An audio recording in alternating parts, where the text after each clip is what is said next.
buenas tardes. ¿Qué tal estamos? Bienvenidos a Betel, a vuestra casa, la casa de Dios. Y estamos en unos tiempos que han pasado un poco difíciles, complicados, pero parece que ya se va viendo una luz, ¿no? Se va viendo un estado, ¿no?, espiritual, ¿no?, que nos invita a sentir, ¿no?, como Dios está liberándonos, ¿no?, de esta situación que hemos pasado, de esta pandemia. Y vamos a pasar un buen tiempo, ¿no?, ya que parece como que la primavera, el sol, la luz nos está animando. También es tiempo de que la palabra de Dios también ilumine nuestros corazones, ¿no?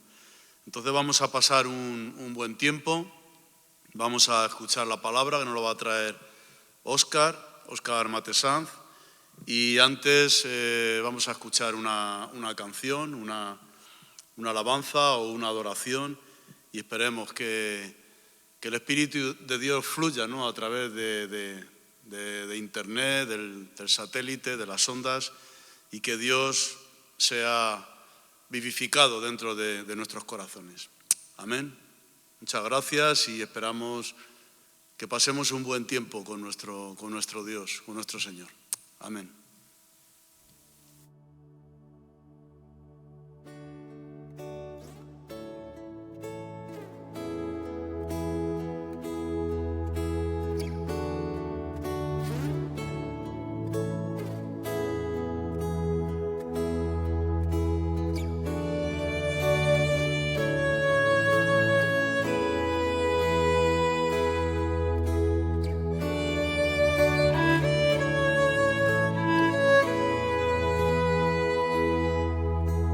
Salto que los montes a enfrentar,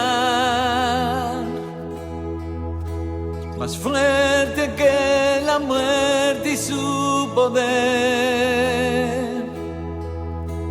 constante su juicio no cambiará, Él sigue siendo Él sigue siendo Él. Su amor nunca falla, nunca se rinde, nunca se agota en mí.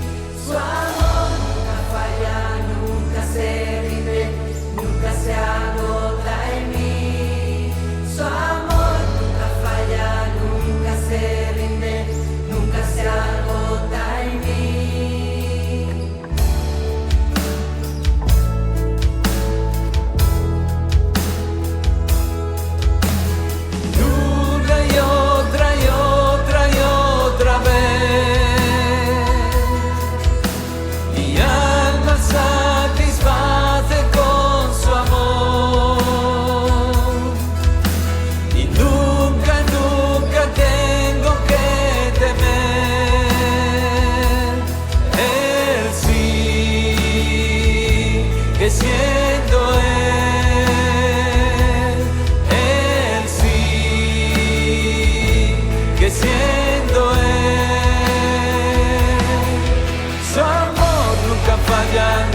Se rinde, nunca se agota en mí.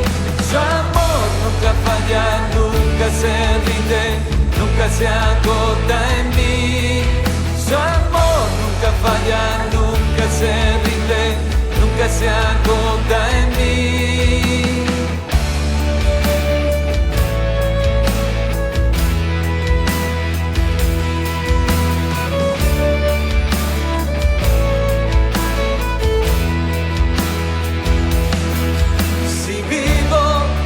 O muero, estoy confiado y cubierto.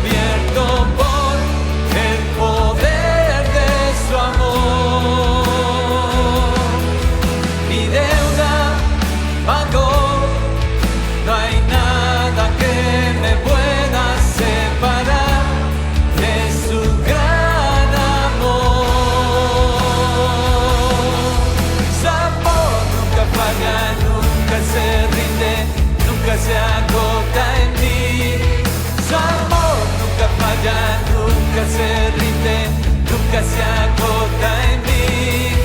Su amor nunca falla, nunca se rinde, nunca se agota en mí.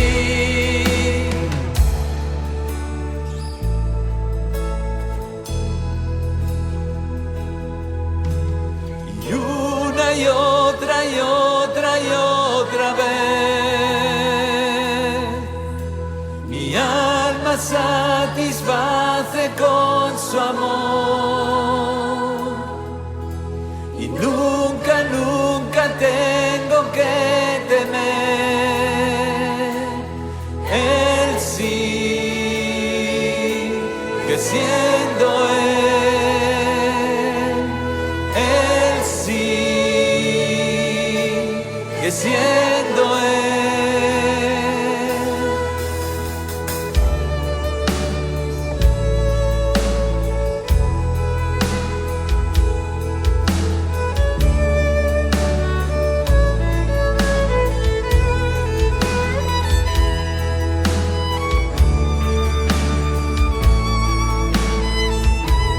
Sigue siendo Él sigue siendo Él.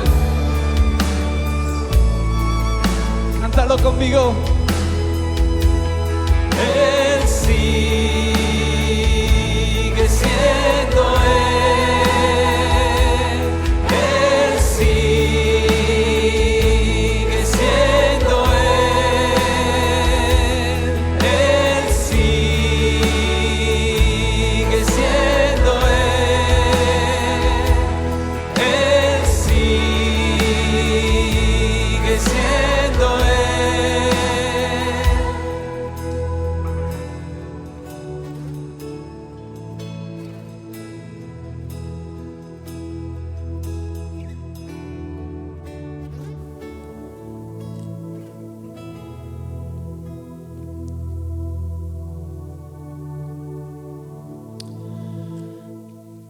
Muy bien, buenas tardes. Pues es un privilegio poder compartir la palabra en esta tarde. Damos saludos a todos los betelitos, a toda la gente que nos está escuchando de otras iglesias, por internet. Y bueno, vamos a dar paso a la palabra. Nuestro pastor Elías, el domingo pasado, nos preguntó si la pandemia había sido positiva o negativa, si nos había afectado o no en lo personal, en el ambiente familiar o en lo espiritual. Y citó unas frases que me tocaron de un libro llamado Las dos ciudades, de Charles Dickens, que decía así: fue el mejor de los tiempos, fue el peor de los tiempos, fue la edad de la sabiduría, fue la edad de la necedad, fue la época de la fe, fue la época de la incredulidad, fue la temporada de la luz, fue la temporada de las tinieblas, era la primavera de la esperanza, era el invierno de la desesperación. Son unas frases que son muy parecidos al libro de Salomón en Eclesiastés, capítulo 3, cuando él decía que todo tenía su tiempo. Tiempo para morir, tiempo para vivir, tiempo para plantar, para arrancar lo plantado, tiempo de esparcir piedras, tiempo de juntar piedras. Bueno, era esa manera que estaba hablando Salomón. Las citas que dijo Elías hablaba de la Revolución Francesa, ¿no?, cuando 300.000 personas fueron guillotinadas. Y a pesar de esto, el escritor era capaz de decir: el peor de los tiempos fue el mejor de los tiempos. Veo dos polos opuestos, ¿no? Veo cosas vistas de diferentes prismas. Seguramente me gustaría alcanzar la madurez para ver las cosas de esta manera, ¿no? A pesar de vivir tiempos difíciles, a pesar de vivir tiempos como una pandemia, pues la madurez en Dios, que podamos decir los mejores tiempos. A pesar de los tiempos malos, estamos viviendo tiempos buenos. En Romanos 8:28 dice: y sabemos que los que aman a Dios, todas las cosas les ayudan para bien. Esto es, a los que conforme a sus propósitos son llamados. Todas las cosas nos ayudan para bien. Todas las cosas, las buenas, las malas. Los peores tiempos pueden ser buenos tiempos, porque nos acercan a Jesús, nos ayudan a buscar su rostro, nos preparan para tiempos nuevos de bendición, como Jesús encontramos en la historia de la tempestad, ¿no? Después de cada tormenta siempre llegan tiempos de bonanza. He titulado el mensaje con una frase muy española, que estamos acostumbrados a oírla, es dar la vuelta a la tortilla. En este caso, Dios dará la vuelta a la tortilla. Está claro que en estos tiempos difíciles el enemigo trata de quitar nuestra fe, quiere plantar duda, incredulidad en nuestras vidas, porque ese es su cometido. La Biblia dice que Él solamente ha venido para robar, matar y destruir. Ese es su cometido, ¿no? Pero sabemos que Dios es especialista en cambiar las cosas, en transformar las cosas, en que tiempos malos, tiempos difíciles puedan pasar a tiempos buenos, ¿no? Dios es especialista en dar la vuelta a la tortilla. ¿Por qué? Porque Él dice que Él ha venido para darnos vida y vida en abundancia. Si echamos la vista atrás, si tenemos memoria en nuestra vida personal, en el ministerio de Betel, podemos decir que Dios, de una forma sobrenatural, ha cambiado estas cosas. Ha cambiado momentos difíciles, momentos de extremo peligro, momentos de dificultad en medio de su pueblo, y lo ha transformado en bendición, en tiempos buenos, en tiempos bendecidos. Betel es un ministerio que comenzó su andadura hace 35 años, en medio de una pandemia mucho más dura que esta, ¿no?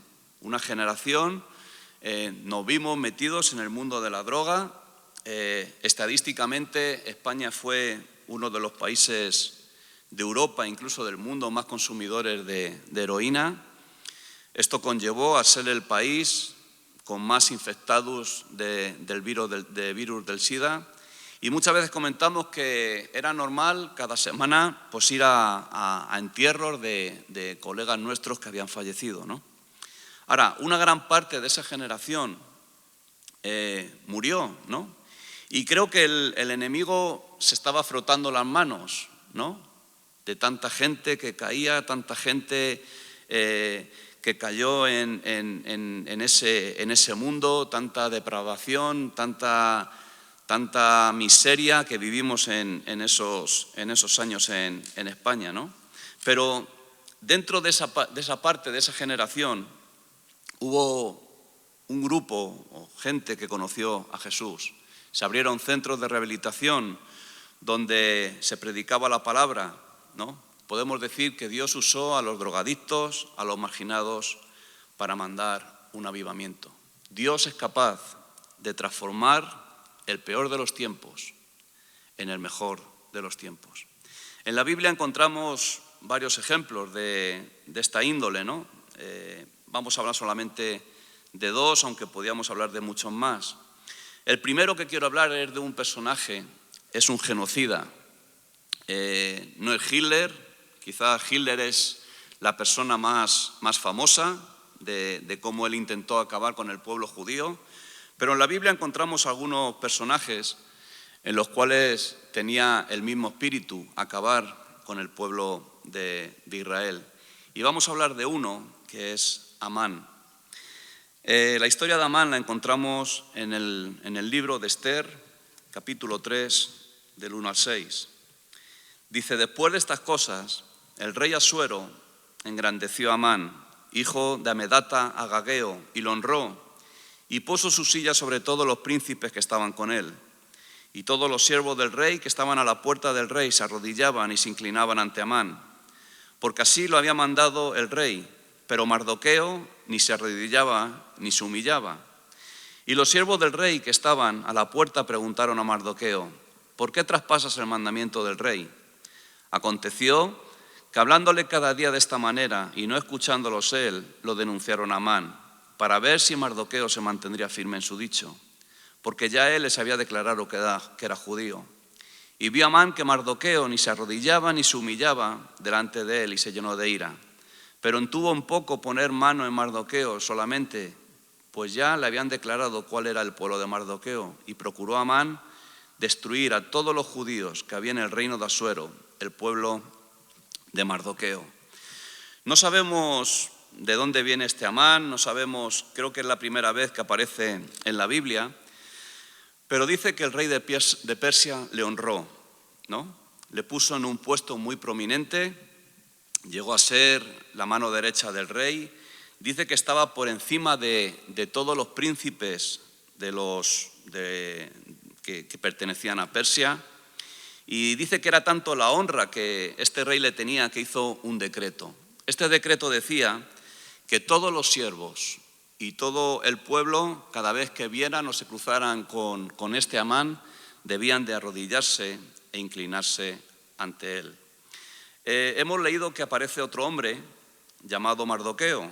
Este Mardoqueo era un judío, era primo de Esther, y la Biblia dice que él era un hombre leal a Dios, ¿no?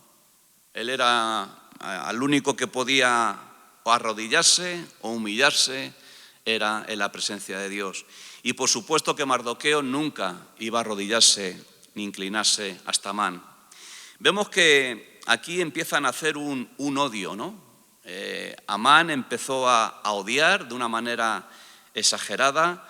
La actitud de Mardoqueo sacaba de quicio completamente a este Amán, y no solamente le llevó a querer matar a Mardoqueo, sino también quiso acabar con toda la nación de Israel. En el versículo 6, la palabra destruir en el original es exterminar. Es decir, Amán quería exterminar no solamente a Mardoqueo como judío, sino a todo el pueblo de Dios. ¿Cuál era la razón del odio a los judíos? Bueno, hemos dicho que Amán era descendiente de Agag.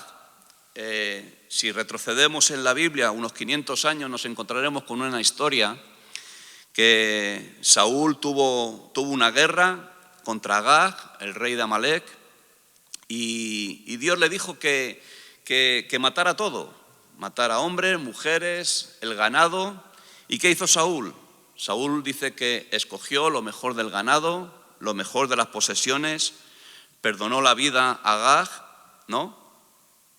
¿Y qué pasó luego? Dice que el profeta Samuel cortó a pedazos a este Agag. ¿Por qué? Porque sabía en los tiempos de Moisés, cuando dijo que la batalla contra Amalek sería de generación en generación. Y yo creo que este odio, imagínate, después de 500 años, seguía tan vivo, ¿no? Seguía creciendo en el corazón de Amán. La trama empieza cuando Amán habla al rey, ¿no? Se presenta ante el rey y le dice que hay un pueblo que tiene diferentes leyes y que no guardaban las leyes persas, ¿no? Y dice que le convenció para hacer un edicto para acabar con el pueblo judío, y a cambio le daría 10.000 talentos de plata que irían a los tesoros del rey. Amán se propuso en un año, ¿no? Tiró a suertes y se propuso en un año acabar con la nación judía. Al conocer los propósitos de Amán, Esther intercede por su pueblo. Esther en este momento era la esposa del rey Asuero, y quiere interceder, quiere incluso hasta poner en riesgo su propia vida. Le dice a su primo Mardoqueo que ayunen por 3 días y que ella se presentará delante del rey y le invitará a un banquete, a él y a su siervo Amán.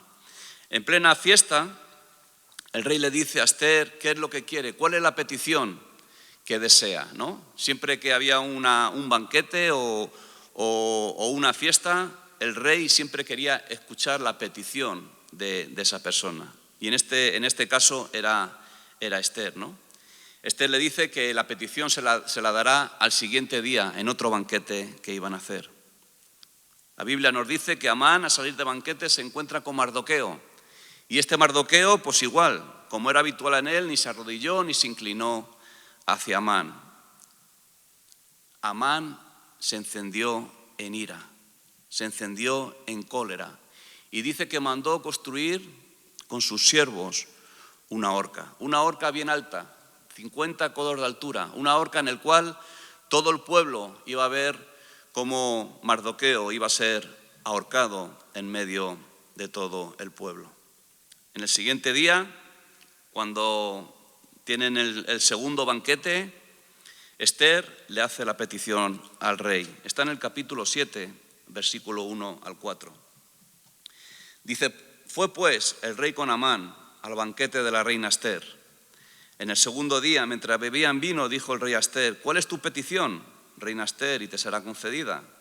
¿Cuál es tu demanda? Aunque sea la mitad del reino, te será otorgada.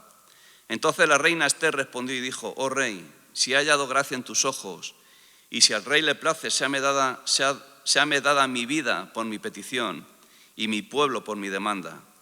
Porque hemos sido vendidos, yo y mi pueblo, para ser destruidos, para ser muertos y exterminados. Si para siervos y siervas fuéramos vendidos, me callaría, pero nuestra muerte sería para el rey un daño irreparable. Bueno, Esther estaba dispuesta a sacrificar su propia vida por salvar al pueblo. Y la petición que ella le dice es esta: hay alguien que nos ha vendido. Hay alguien que dice que va a matarla a ella y a su pueblo, van a ser destruidos y exterminados, y que ese alguien iba a ser Amán. Dice la Biblia que la ira del rey se encendió en contra de él. En el versículo 10 dice: así colgaron a Amán en la horca que él había hecho preparar para Mardoqueo, y se apaciguó la ira del rey. Estamos hablando de qué he titulado el mensaje: Dios dará la vuelta a la tortilla.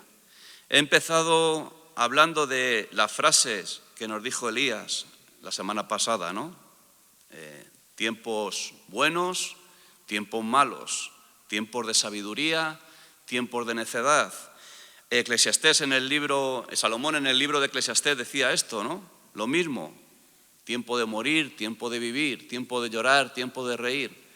Debemos de aprender, ¿no? De pedir a Dios que Dios nos dé sabiduría, que nos dé entendimiento, que llene nuestras vidas con su Espíritu Santo para saber mirar las cosas desde los prismas diferentes.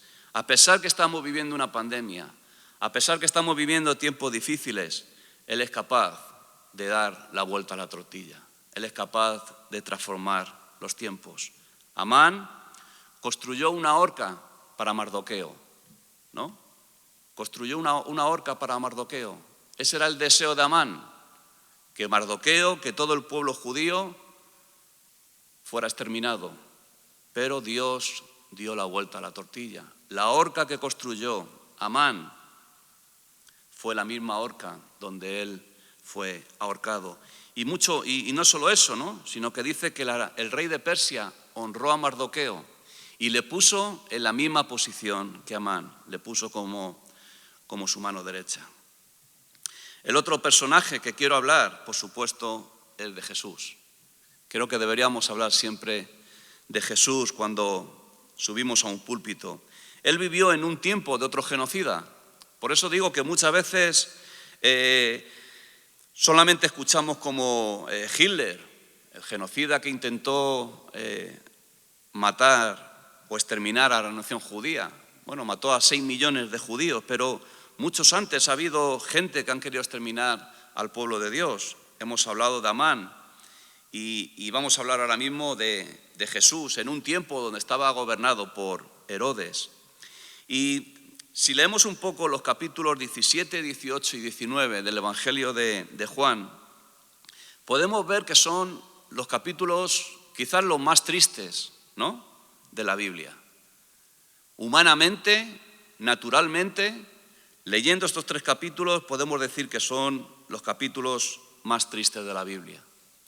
Fue los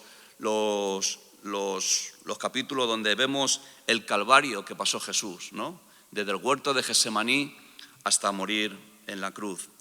Y aunque son los tiempos o los capítulos más tristes de la Biblia, todo daba para pensar el triunfo de Satanás, el triunfo del enemigo, el Mesías, aquel que hizo tantos milagros, tantas señales, tantos prodigios, aquel que se enfrentó a los romanos, que se enfrentó a los religiosos, iba a ser juzgado, iba a ser asesinado en la cruz y por fin desaparecería de sus vidas.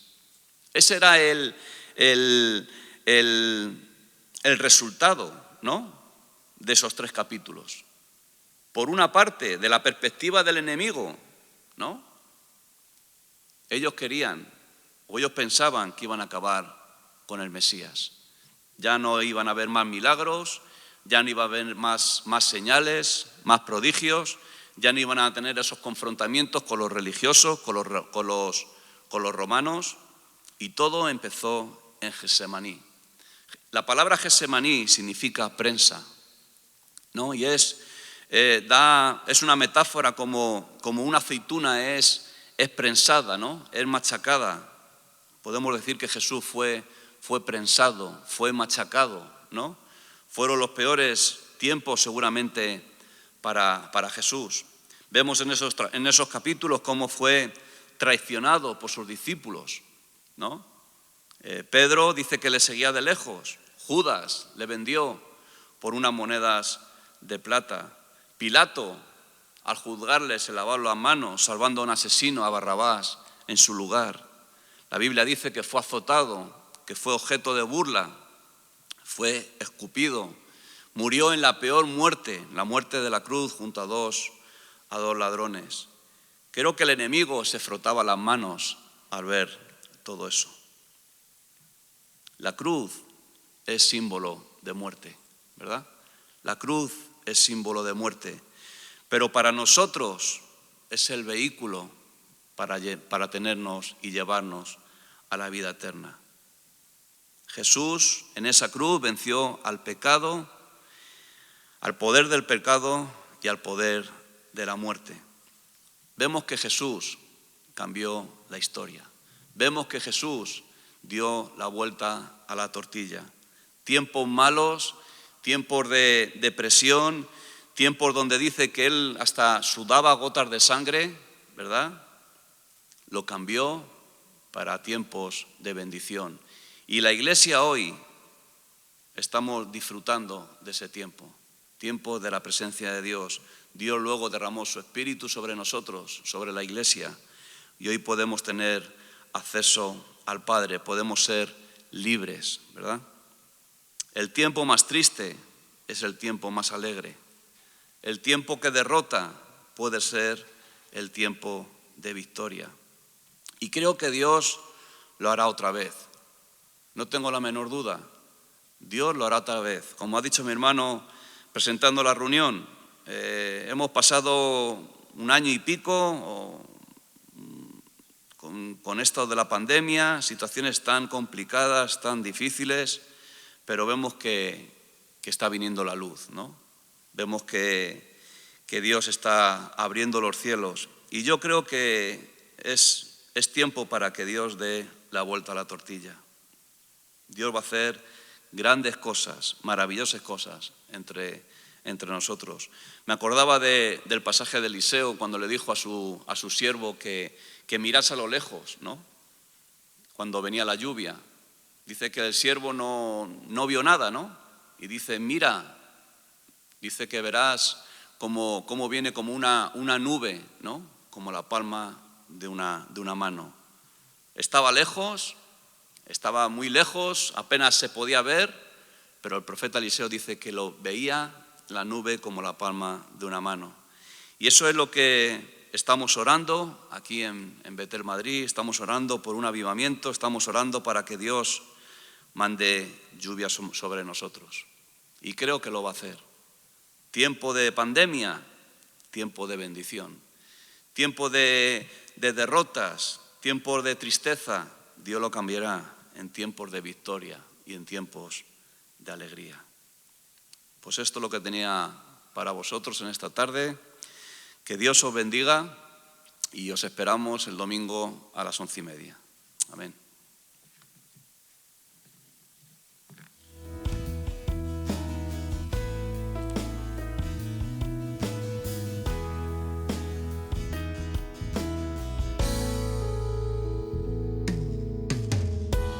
Mi alma clama por ti, vengo sediento, Dios, de ver tus ríos correr, fluir de mi interior. Hermoso Espíritu, ven.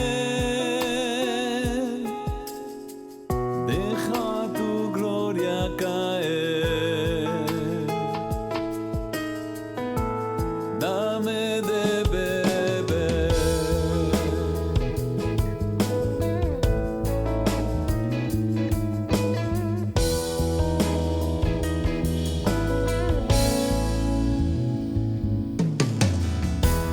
Recio viento